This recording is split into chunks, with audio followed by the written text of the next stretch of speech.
ఈ రోజే డౌన్లోడ్ చేయండి. మీ ఫేవరెట్ షోస్ చూడండి. పిన్ని, శరణ్ ఎక్కడుందో ఏమైనా తెలిసిందా? లేదు నాన్న.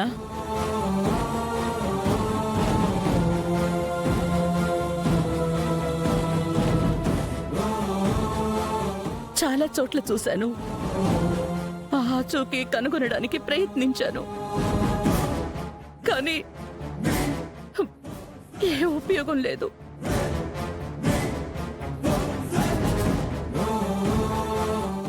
పిన్ని, వాళ్ళ ఇంటికి ఏమైనా వెళ్ళావా? వెళ్ళలేదు నాన్న, అదొక్క చోటే మిగిలింది.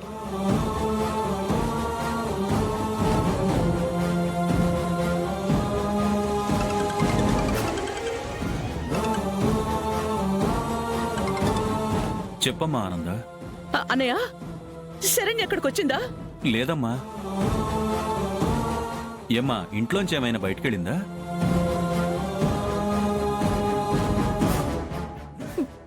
పంపించేశారన్నయ్య.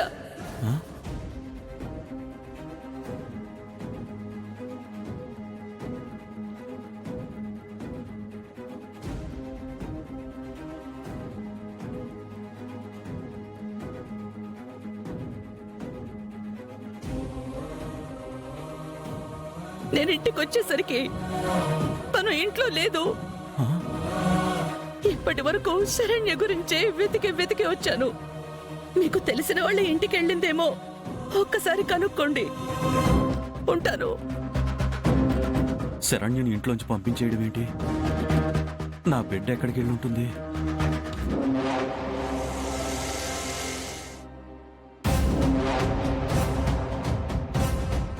అమ్మా, తప్పు చేసింది వెళ్ళిపోయింది. తన గురించి ఆలోచించి మనసెందుకు పాడు చేసుకుంటావు? వచ్చి భోంచేద్దురా.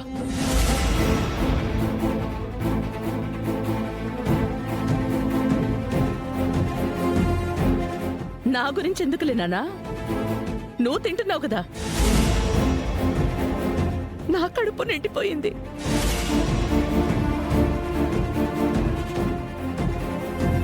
ఇంతకీ నువ్వైతే తృప్తిగానే భోంచేస్తున్నావు కదా. పెళ్ళాన్ని కట్టుబట్టలతో బయటికి గెంటేశానన్న ఆనందాన్ని ఫ్యామిలీ అందరితో ఇలా పంచుకుంటున్నట్టున్నావు. సంతోషం నాన్నా, చాలా సంతోషం. అక్క, దర్శన్కి ఏం కావాలో వడ్డించక్క. ప్రీతి, మీ మరిది గారికి ఏం కావాలో చూడమ్మా, చూడు. అమ్మా, ఎందుకు ఇలా వెటకారంగా మాట్లాడుతున్నావు?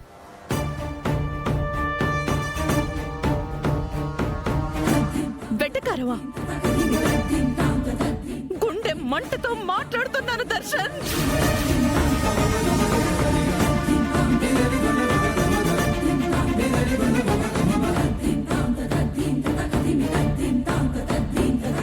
అన్యాయంగా ఆడపిల్లని అలా ఇంట్లో నుంచి మెడబట్టి బయటికి గెంటేశావు.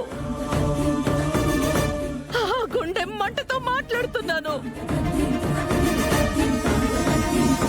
అమ్మా, అన్యాయంగా ఏంటి? తప్పు చేసిందని ప్రూవ్ అయింది కదా. తనే చెప్పింది కదా నగలు దొంగతనం చేసిందని. ఆ ₹1,00,00,000 చెక్కుని కూడా తనే మాయం చేసింది. ఇంత చేసినా దానిలో తప్పేం కనిపించట్లేదు, కానీ ఆ అర్హత లేని దాన్ని బయటకు గెంటేశానని నన్ను తప్పుపడుతున్నావు. ఎవరికి దర్శన్ అర్హత లేనిది? శరణ్యక, అసలు పెళ్ళైన ఇన్ని రోజుల్లో నీ భార్య గురించి, దాని మనసు గురించి, గుణం గురించి ఏం తెలుసుకున్నావు? తన అర్హత గురించి మాట్లాడుతున్నావు నువ్వు. శరణ్య అంటే ఏంటో నాకు తెలీదు. తననేదో పై నుంచి చూసి నమ్మేసి మొండిగా వాదిస్తున్నాను అని అనుకుంటున్నావేమో. కాదు కాదు కాదు.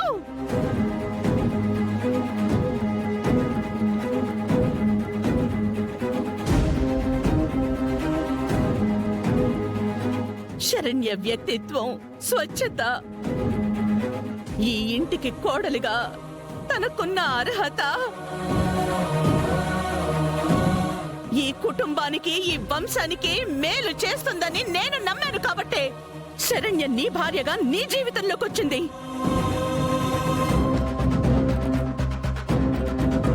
శరణ్యే ఈ కుటుంబానికి అసలైన అర్హత అని, తనని కావాలని నేనే ఈ ఇంటికి తీసుకొచ్చాను.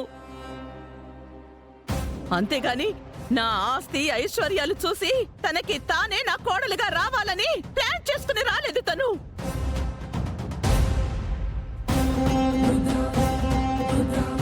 శరణ్య గురించి గాని తన గుణం చెడ్డదని గాని ఎవరైనా మాట్లాడితే నేను ఊరుకోను. అది నువ్వైనా సరే తను ఏ తప్పు చెయ్యదు చెయ్యదు చెయ్యదు.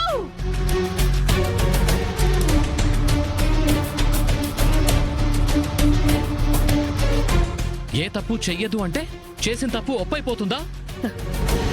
ఆ తప్పు తను చేసి ఉండదని నేనంటున్నా అర్థం కావట్లేదా? శరణ్య ఇలా ఎందుకు చేసిందో తెలుసుకునేంత వరకు ఓపిక పట్టుకోమని అడిగాను.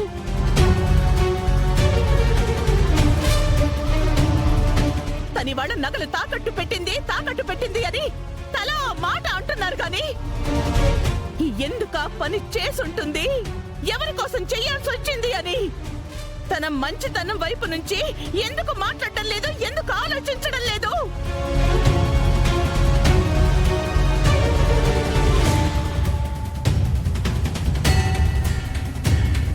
నేను ఆలోచిస్తున్నాను, నా కోడలు గురించి నేను ఆలోచిస్తున్నాను. నా కోడలు పొరపాటున కూడా తప్పు చెయ్యదు అని నేను నిరూపిస్తాను.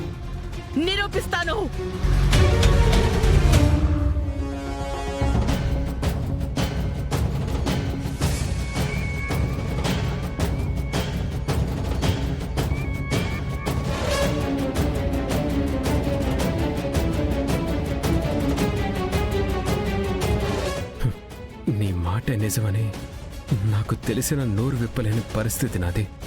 నా కోసమే తను ఇలా చేసిందని బయటకు కూడా చెప్పు లేకుండా మాట తీసుకుంది. ఇలా చేతగాని వాణ్ణి చేసి కట్టిపడేసింది శరణ్య. నేను నిజం చెప్పకుండా తను ఏ తప్పు చేయలేదని అందరూ ఎలా తెలుసుకోగలరు?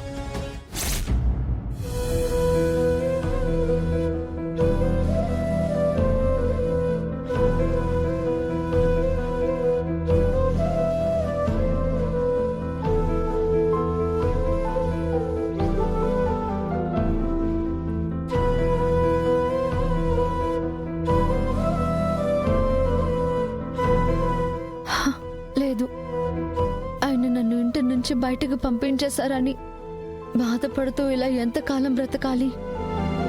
ముందు ఈ సమస్యకి సమాధానం వెతకాలి. డబ్బులు తీసుకున్న మనోజ్ కదా సింహాచలానికి అప్పు చెల్లించాలి.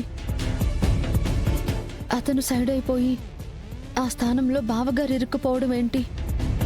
మనోజ్ చేసిన అప్పుకి మనోజే బాధ్యత వహించాలి.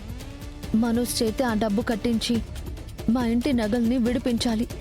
అప్పుడే నేను నా మెట్టినింట్లో అడుగు పెడతాను.